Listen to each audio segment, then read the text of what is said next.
Ainda na área da economia, né? Porque, claro, a economia mais forte e que Lula acha que justamente é com essa questão da redução dos juros, que ele quer o Brasil andando mais, é um dos caminhos que ele aponta aí. E que não é o que outros dizem, como você até explicou agora, os motivos dos juros, né, Raquel? Tem um outro ponto, que foi até o início da entrevista com Lula, o incômodo dele em relação à questão econômica, né, Josias? E aí foi a saída dele ao falar sobre os ricos.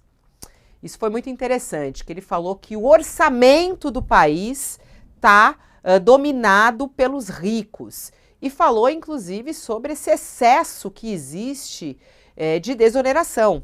Né? E que isso tem atrapalhado a economia brasileira. Vamos ouvir o que disse Lula numa análise sobre o andamento da economia e os culpados disso. Que não me venham querer que se faça qualquer ajuste em cima das pessoas mais humildes desse país. Eu estou disposto a discutir o orçamento com a maior seriedade com a Câmara, com o Senado, sabe, com a imprensa, com os empresários, com os banqueiros, mas para que a gente faça com que o povo mais humilde, o povo trabalhador, o povo que mais necessita do Estado, não seja o prejudicado, como em alguns momentos da história foi. Esse é o trecho que ele fala, né? E aí ele fala que o orçamento está dominado pelos ricos. Josias, queria te ouvir a respeito dessa fala do Lula sobre como ele analisa a economia brasileira e a responsabilidade pela situação econômica do país. O Lula está diante de um dilema, né, Fabiola? Ele precisa ajustar as contas, porque o orçamento, os gastos crescem exponencialmente e o governo Lula aprovou uma nova regra fiscal para substituir o teto de gastos, que já tinha explodido, né? E essa regra agora está sob ameaça. O governo precisa ajustar o orçamento à sua própria regra, né? E isso impõe que o governo realize corte de gastos. O Fernando Haddad vinha tentando resolver o problema desde a sua posse pelo lado da receita, elevando a arrecadação. Teve êxito nessa estratégia, ele fechou vários ralos, mas isso está se demonstrando, essa fórmula está se demonstrando esgotada. Chegou a hora de levar ao baralho a carta do corte de gastos, né? E o Lula se reuniu com o Haddad e com a Simone Tebet na véspera, antes de conceder essa entrevista, e ele se disse, ou pelo menos essa foi a versão divulgada pelos ministros e agora reiterada pelo presidente, muito surpreso com o volume de isenções tributárias que o governo concede, mais de 500 bilhões de reais por mês. Então, o Lula costuma dizer, é um bordão dele, que foi adotado também pelo Fernando Haddad, que o governo não abre mão de colocar o pobre no orçamento.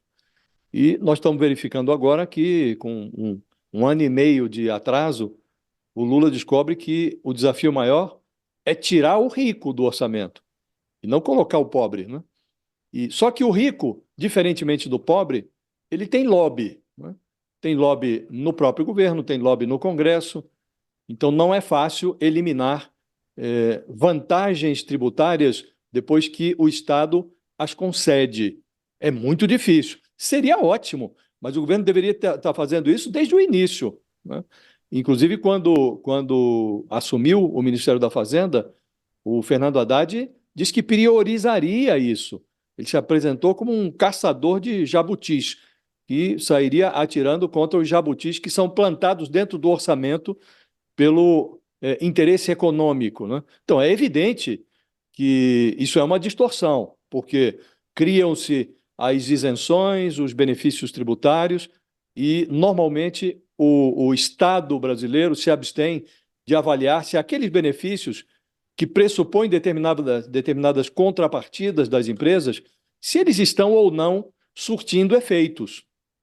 E, na maior parte dos casos, os benefícios, os hipotéticos benefícios que as empresas dariam em contrapartida à isenção tributária e às vantagens tributárias, eles têm um prazo de validade. Esse prazo se esgota, a vantagem tributária permanece e fica o contribuinte pagando por isenções que não surtem efeito. Agora, esse problema é um problema que o Lula não conhece de agora, ele conhece de governos anteriores, né?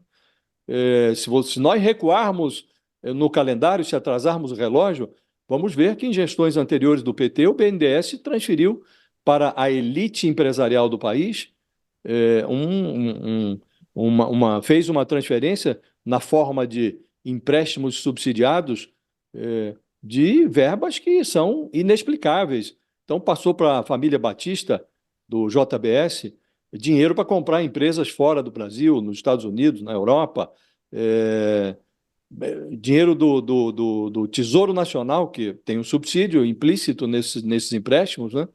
Então, houve um programa adotado chamado PSI, que era um programa de sustentação do investimento, e também adotado durante governos do PT, e esse programa transferiu bilhões de reais em subsídios financeiros para o setor privado, e isso resultou em resultados muito questionáveis.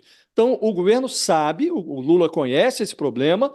Agora, se dizer agora, surpreso, não, que coisa, mais de 500 bilhões. A Simone Tebet, inclusive, disse que se você inclui os benefícios tributários com esses subsídios financeiros, a conta vai a mais de 600 bilhões, né? Então, de fato, o governo deve avaliar isso e cancelar aqueles favorecimentos que não resultam em resultados práticos para a economia brasileira.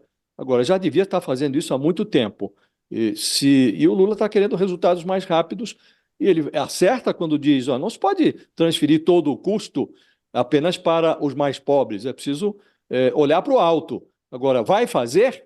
Até agora não fez. Então, esse é o grande desafio do governo, Fabiola, é tirar o rico do orçamento. O Lula gosta de dizer que coloca o pobre no orçamento, agora ele precisa provar que consegue tirar o rico do orçamento.